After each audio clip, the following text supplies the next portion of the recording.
Welcome, guys, and welcome to another episode of Tiki-Talka, where I talk to you all things Premier League and football. So, I'm your host, Kurt Gordon, and I know it's been a while since we had the first episode, but here is the second episode. I have been a bit sick, excuse me, I have been a bit sick to shoot a couple of videos, and I've been busy with another project also, but I'm back. And what else can I say? I mean, it's been 4 games into the new Premier League season, and what a way it has started. I mean, team is being rejuvenated after the transfer window. Tottenham looking very exciting under the new coach Postecoglou. Yeah, that's right. I practiced that name, Postecoglou, and Tottenham's looking really exciting. James Maddison basically doing what we all knew he can do in the Premier League, and he belongs in the Premier League. Where else does he belong? He belongs in the Premier League.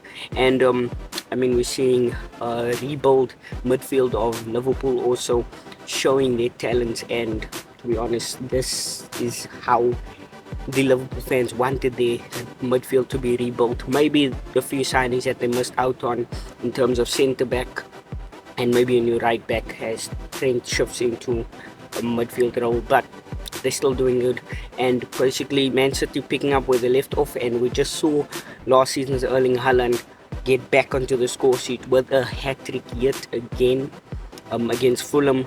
But what better way to start off this new episode by starting at the bottom of the log, and that unfortunately is Burnley. Burnley bottom of the log. I mean, let's be honest, most of us didn't really see them being bottom the first couple of games, but I mean, we saw them go up against Tottenham last week, we saw them go up against the champions, and they played 3 games. For those who don't know, they played 3 games this season, one of those games having to be postponed as Luton Town Stadium was not ready for their game going into the season. And then, but either way, I don't know who their third game was again, but I know their last game was against Tottenham, and unfortunately they've had 3 L's already. I mean, not a good way to start Vincent Kompany's team, but representing South Africa, Lyle Foster, respect, I have to say. Lyle Foster doing what we all wanted him to do, and basically waving South African flag high for us, and him scoring goals in the Premier League. We all wish him all the best and hope that Burnley stays in, or he maybe gets transferred to a bigger club afterwards and stays in the Premier League, and just to showcase his talents. But yes, Lyle Foster still scoring them goals, doing what they can do. But Burnley is a young side. In my opinion, I have to say that Burnley is a very young side, and if you want to compete in the Premier League, you can't have that young of a side to challenge in the Premier League. That's in my case. I would probably say yes, you can have a young side that's very talented, but you need a bit of mature players in the team just to show that they have a foothold in certain parts of the game. But to be honest, maybe I do see them get relegated, but I see them fighting towards the end of the season in their last couple games. In their last couple games of the season, they'll probably be in and around the relegation area. But hopefully Burnley stays in the Premier League, and let's just move up a bit to a team that I would probably say saw actually being in the bottom of the log, and that is Luton Town. The backyard stadium guys. I probably saw Luton Town being bottom of the log instead of Burnley, but when they 19th, they are still there, just as much wins as Burnley currently in the Premier League. But not a lot of players that I know there. It's probably only Ross Barkley and Chong, academy graduate from Manchester United. I don't see Luton actually competing this season. They're just going to be another punching bag for most clubs, I would say, this season. And I don't see them surviving. They are the team that I probably would pick as being bottom of the log this season. So, but one more can I say? Then we move over to Everton, the Merseyside, the blue half of Merseyside, and me as a Liverpool supporter would probably say, yes, I love it. I love it. I love seeing our rivals being in the bottom of the log. I love it. I just what can I say? Honestly, to my opinion, the only best player at this moment is probably Jordan Pickford. That's the goalie. Yeah, probably Onana also, but I mean, look like he's declining. But then again, it's Everton side. I don't see them progressing anyway. I mean, they're not. They were in the transfer market, but I mean, where did they strengthen? I mean, I don't see any attacking powers in front of goal. Calvert-Lewin always getting injured. That's what I have to say. Pickford, probably their strongest player. In my opinion, I'd probably say Pickford. Pickford, I don't know why he's still there at Everton. To be honest, I thought United would actually swoop in for him instead of Onana in the transfer market, because I mean, Jordan Pickford, all respect to Jordan Pickford, he's a great, excellent goalkeeper with short arms. But yeah, it's kind of odd to see Jordan Pickford in that Everton side, and honestly, I might probably say this will probably be the final straw where Everton might actually not make it this season, and they will be part of that at the bottom three. So I'll probably say Luton and Everton already placed within that bottom three of the log, and they got 1 point, but that was against Sheffield last week. It's against Sheffield. I mean, yeah, Sheffield gave Man City actually a good game.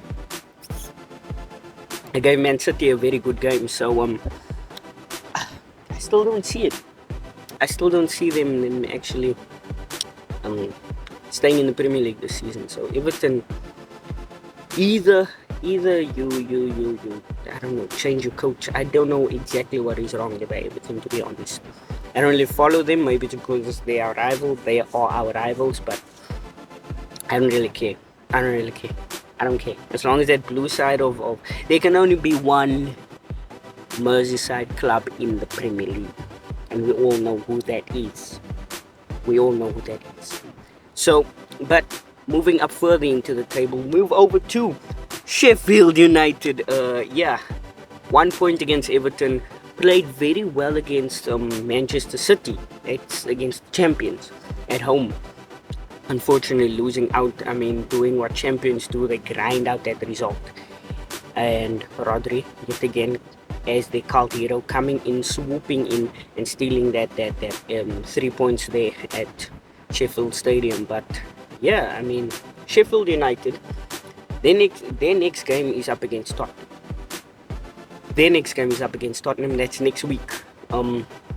Tottenham looking really, really exciting at the moment under Postecoglou. I don't see Sheffield winning that game. I think it's a home game for it's a home game for Tottenham, so I don't see Sheffield also moving there. Sheffield, Everton, Burnley, Luton, those are the relegation fights. Teams that will be fighting this season. And do I see anything moving further up for Sheffield? That will probably be my three teams actually: Everton, Sheffield, and Luton Town being in the bottom three. So in other words, Burnley just makes it above all three of them. But that's just me. Maybe you guys have other prediction for the bottom three for the end of the season. But then we'll move over to Bournemouth, who honestly I wouldn't say is bad. I mean, they've just been unlucky in a few couple games this season. They have 2 points, 2 draws. I don't know who those games were against. Last week it was against Brentford, actually at Brentford Stadium, and the first game 1-1 against West Ham, which is actually really good. So they would probably be in and around, just like Burnley, probably in the same situation as Burnley, fighting to stay in the Premier League, and maybe they just have enough to hold them into the Premier League. But that's just my opinion. Yeah, so move on to top 15. Right, so now move on to the top 15, and in 15th place we sit with Wolverhampton Wanderers, and well, what can I say? It's Wolves. I mean, their first game against Manchester United, to be honest, they were the better side. Going to Old Trafford is not an easy thing, but they were really good in that game. They were probably robbed of 1 point in that game, and honestly, I think that there might be a lot of those games where they'll be robbed, but I don't know. Wolves, I can't really predict Wolves. Sometimes they play good, sometimes they just borderline Taka. But yeah, so I don't know what to say about Wolves really. I mean, they have a talented side, Pedro Neto. One thing, actually, let me pause on that step. In terms of the players, they let Prudence go. They let Prudence go. Why would you let Prudence go? I mean, to me, he was one of my favorite players on that Wolves side. I liked watching that kid. I mean, he was amazing. He was amazing for Wolves, but he sat on the bench.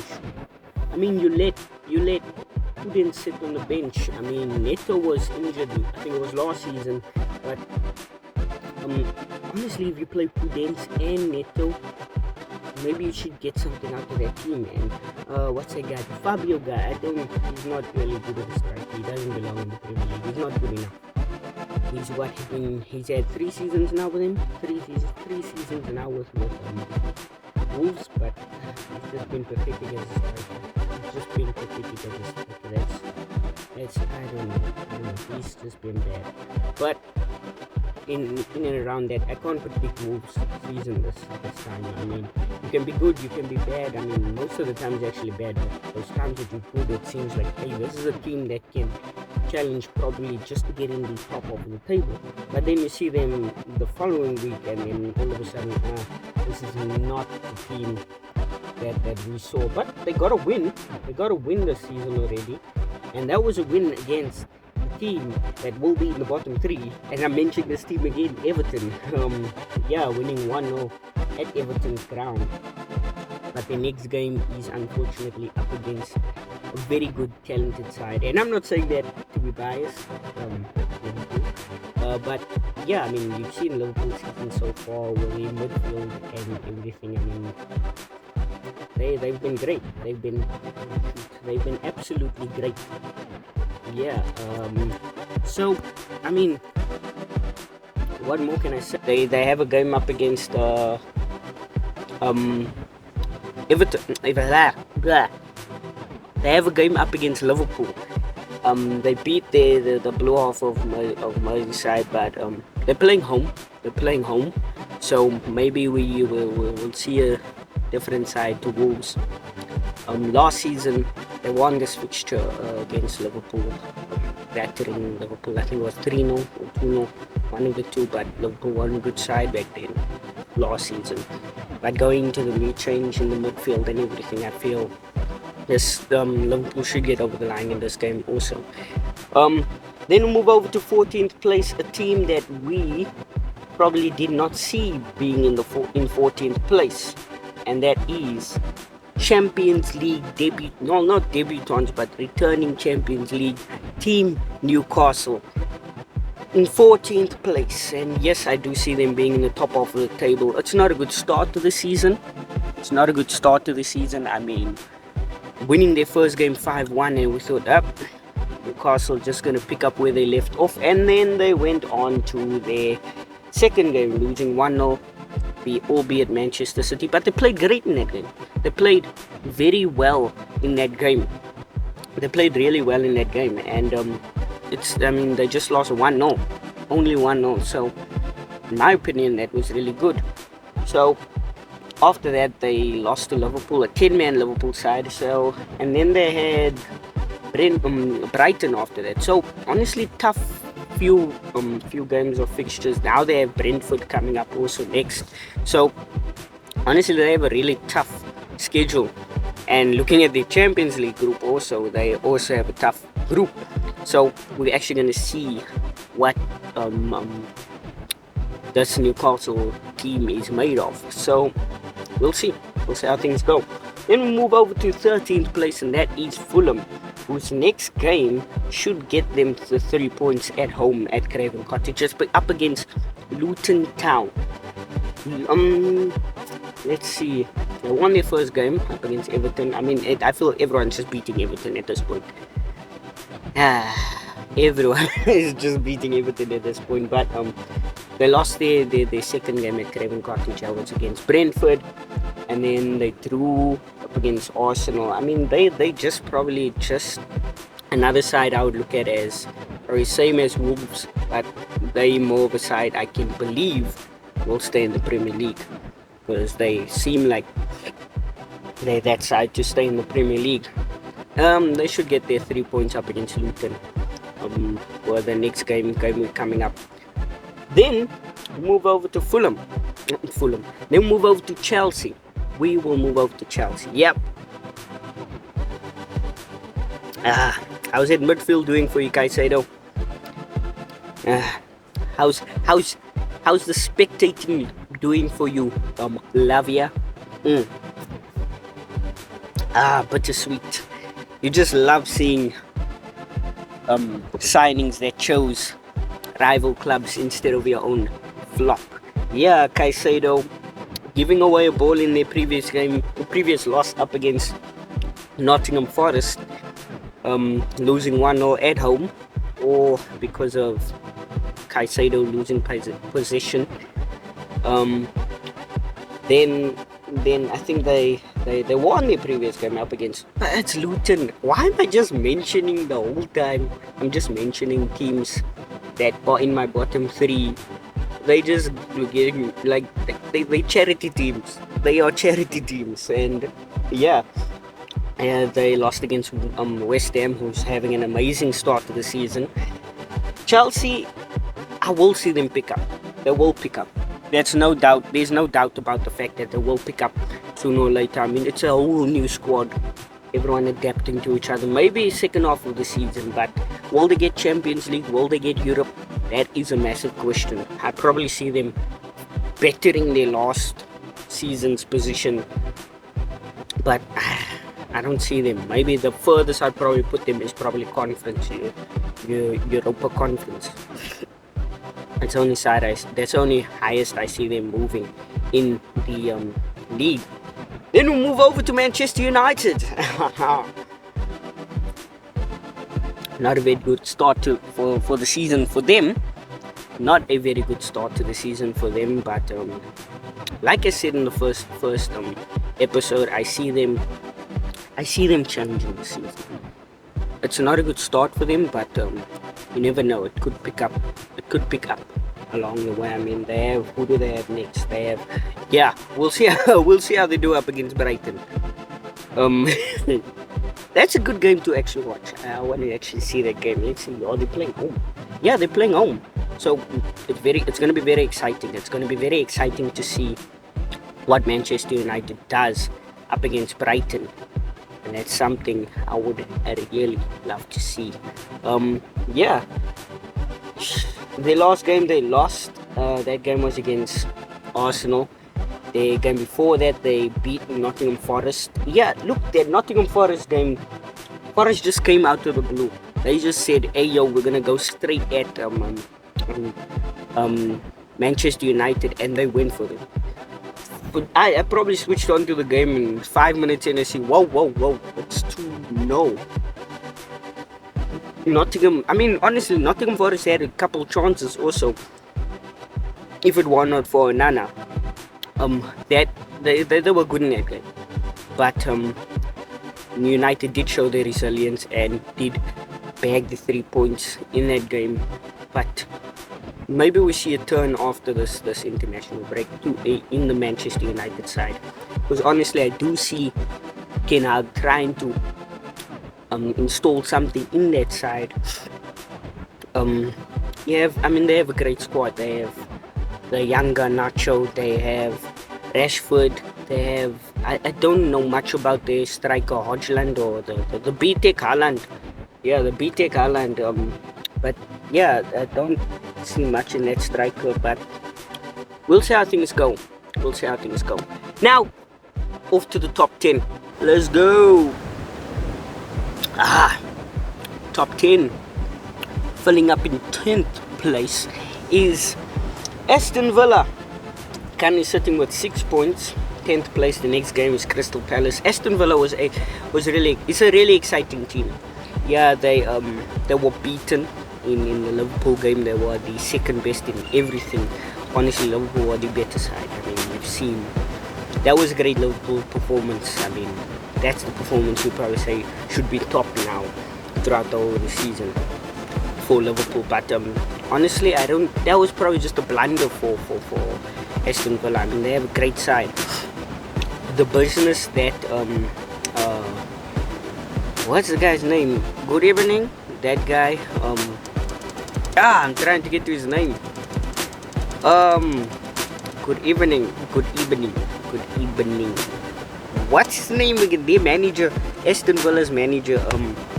It's on the tip of my tongue. Unai Emery.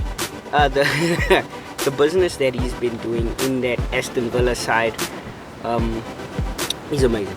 It is amazing. The transfer window that he went through, it's amazing. Who he brought in, everything that he's done in that side, it's amazing. And Ollie Watkins being the leading man up front, he's not only scoring goals, he's assisting. That's a good striker. You just love seeing that. And honestly, in my opinion, Aston Villa, Ollie Watkins should stay at Aston Villa. I mean, throughout his career, become a legend there.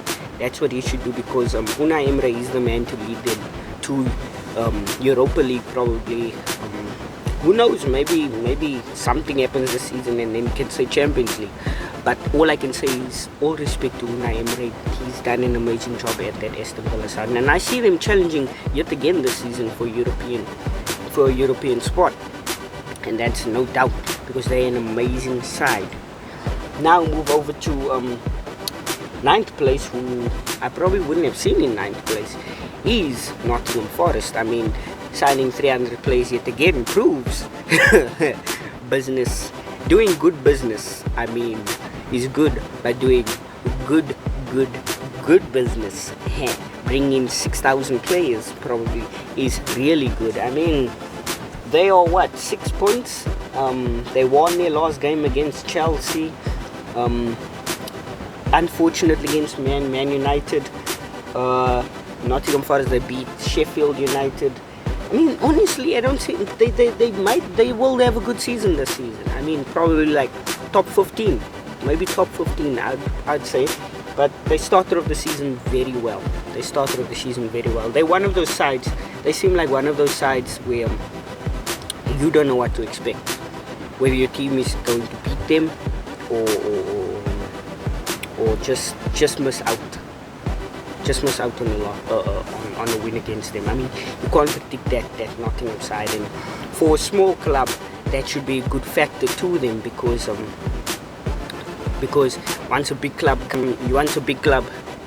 goes up against them, the big club's mindset is now we can beat this team. But when a big club comes to you and it's like, we don't know what their game plan is going to be. I mean, you saw at Manchester United when they just came out to the blocks. You don't know if you're going to have that side that's just going to come attack you immediately, or you're going to have like a sit-back side. That's the unpredictability of Nottingham Forest is what makes me see them being in the top 15 probably this season. And it's not because of all the 5,000 signings that they made, but it's how you can't just predict them this season. I mean, but at the end, I'd probably say top 15. And then we'll move over to Brentford, who is where I actually saw them being. They should go in the top 10. And now we see them sitting in 8th place with 6 points, 3 draws but a win. But they are currently unbeaten. That's one thing you should look at. They are currently unbeaten, which means they are a tough side. Now they're picking up where they left off. They are a side where you can look at. I mean, you're looking at the side that Haaland has not scored against. Last season, they're the side that City did not beat. Yeah, they are the side that City didn't beat last season. I mean, a draw in the last game of the fixture last season.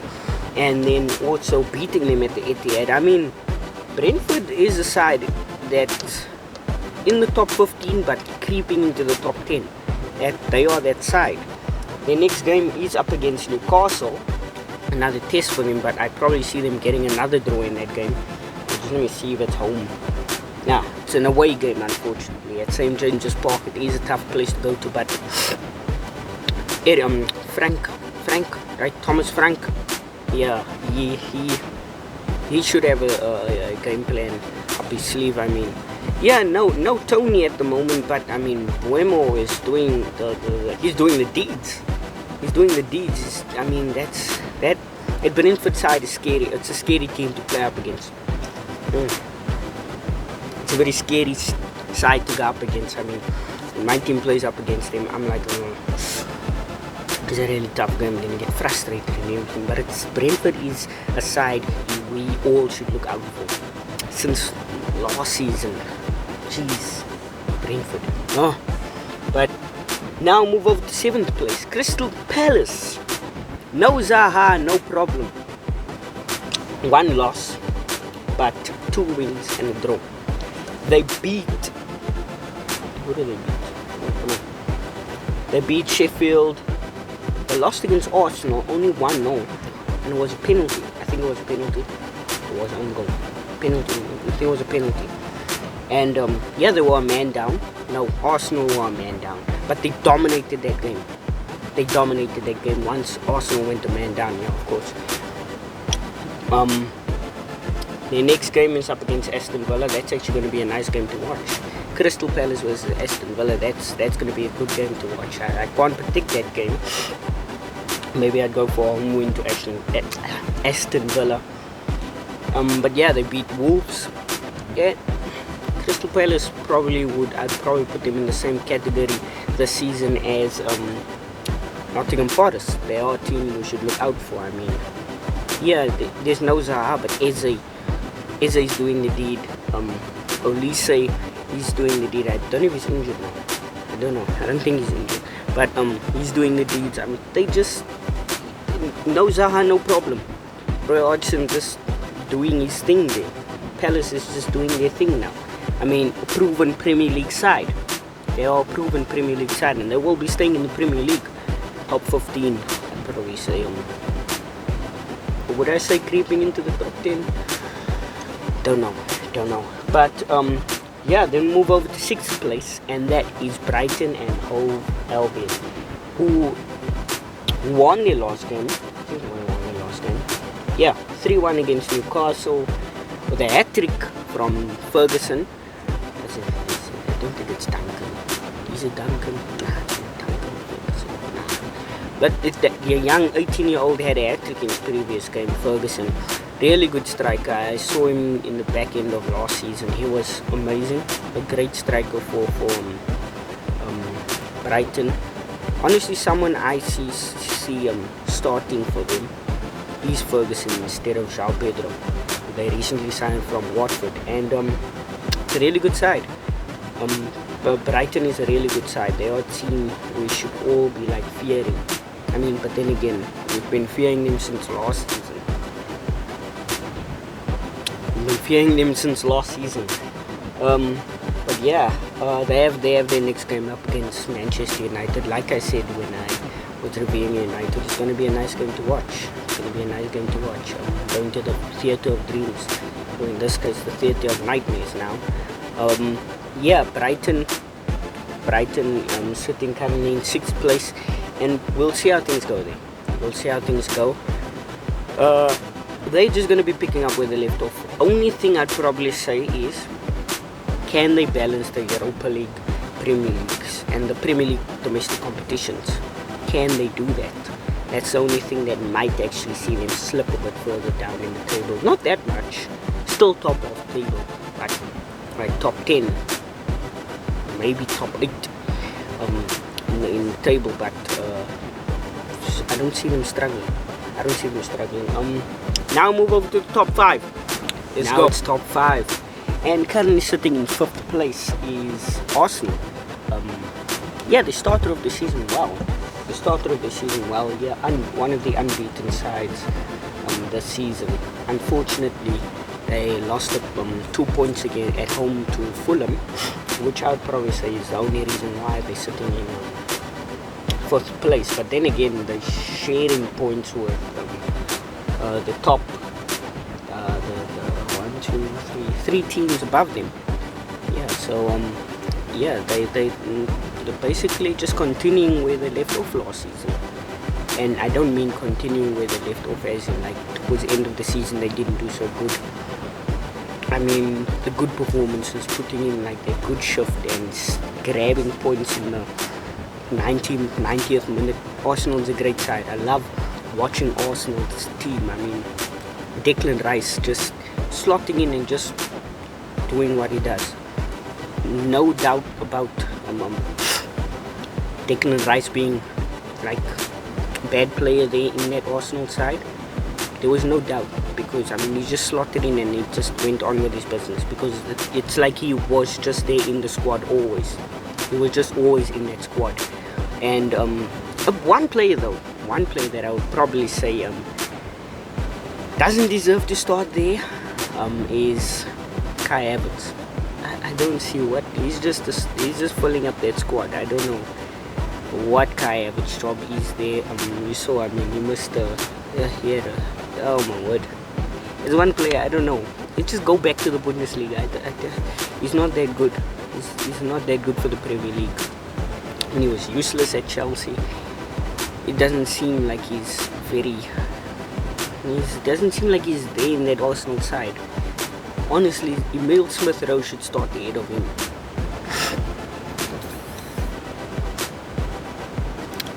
Or you just have playing Nketiah up front. Amazing striker. To me, Nketiah in this Arsenal side, no disrespect to Jesus, should start ahead of Jesus. Nketiah should start ahead of Jesus, because he's really good. He's proven a really good striker. And maybe we see that going on further into the season. Maybe we see more of Nketiah start in the league and maybe Jesus start in the Champions League. But we don't know. Either way, I know Arsenal is within that top 4. They are within that top 4. I don't see them taking their foot off the gas. I mean, they're going to be a tough side to play whenever we go up against them. Whenever any team goes up against them, Arsenal will be a tough side to play against. I mean, they will go the full 90 minutes and beyond, that extra 10 minutes being added, or however the ref feels, because the refs are just useless this season. But let's not get into that and move over to 4th place, who's currently sitting in a Champions League spot in West Ham United, who done excellent business this season, spending that Declan Rice money perfectly in the Europa League currently, after winning the Europa League Conference last season. And they did well this season, off the bounce of 3 continuous wins, beating Brighton away, amazing performance, defense on their counter attack. They were great everywhere. They were great on that pitch. Defensively, they were great. Iriola now still in the number 1 spot there. I mean, West Ham is a team you should watch out for the season. They are a team we should watch out for the season. It's like they didn't need Declan now. Declan was just a squad player now. Ward-Prowse. Why does this man not have an England call-up? I don't know how this man does not have it. He's an amazing player. He's a baller. In my opinion, not Havertz, James Ward-Prowse. That's the player they should have signed instead of Kai Havertz. Do not go sign Kai Havertz. Sign James Ward-Prowse. That man, clinical on dead balls. Amazing business by West Ham. They are the team we should look out. Definitely Europa League, maybe challenging also for the Champions League spot. That West Ham side, beautiful side. Then move over to 3rd place, my beloved Liverpool, with a midfield rebuild to the touch of Dominic Szoboszlai, an amazing player, a Rolls Royce of a midfielder. And he's been 4 games in, and the guy's been great on the pitch. He will run you 100 minutes into the pitch, and that man is amazing. we're gonna see more of him this season, and we're gonna love seeing more of him this season. Then we have Liverpool's recent signing in Ryan Gravenberch. We're gonna see a bit of him, and lots of talk about him being like a similar play to Gini Wijnaldum. So is this going to be the Gini Wijnaldum replacement that we've been calling for years? We'll see. But so far Liverpool has been amazing. I mean, going off that win at St. James's Park, I mean, amazing.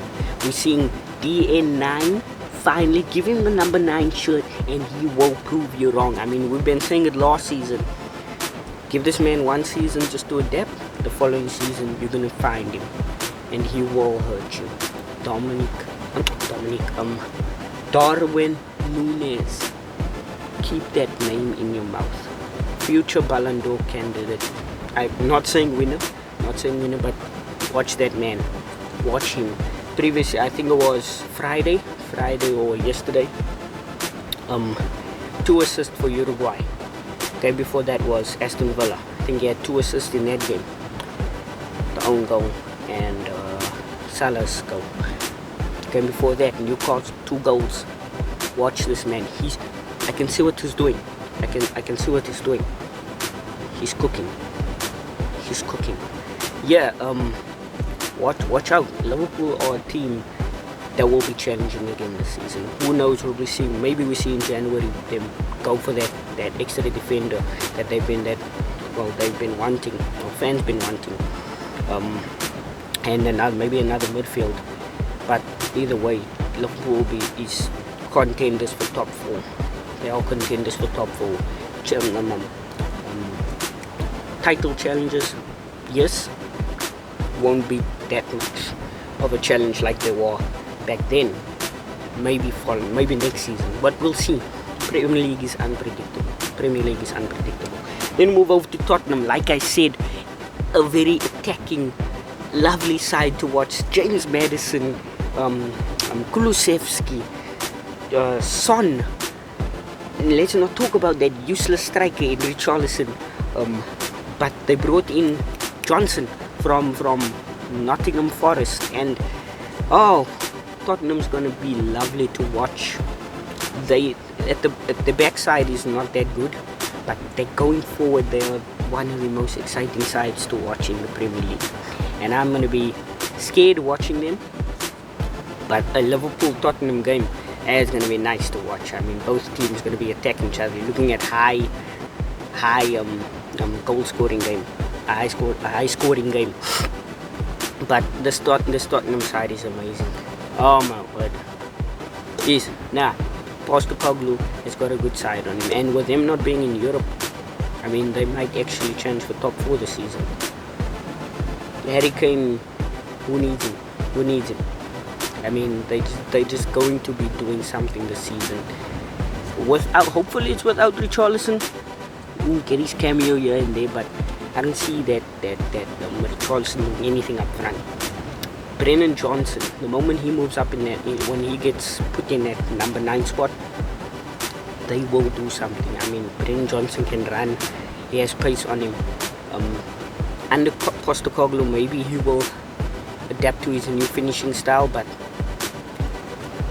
Tottenham are ones to watch out for this season. And then we'll move over to the eventual champions, who I see will be champions again this season, is Manchester City, top of the log.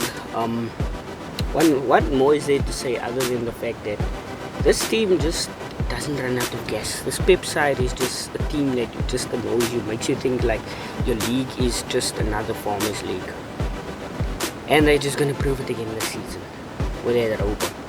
I don't think Haaland's going to be scoring that insane amount of goals again this season, but they will be winning the league again. But yeah, tell me what you think about the season, and let's see how things go.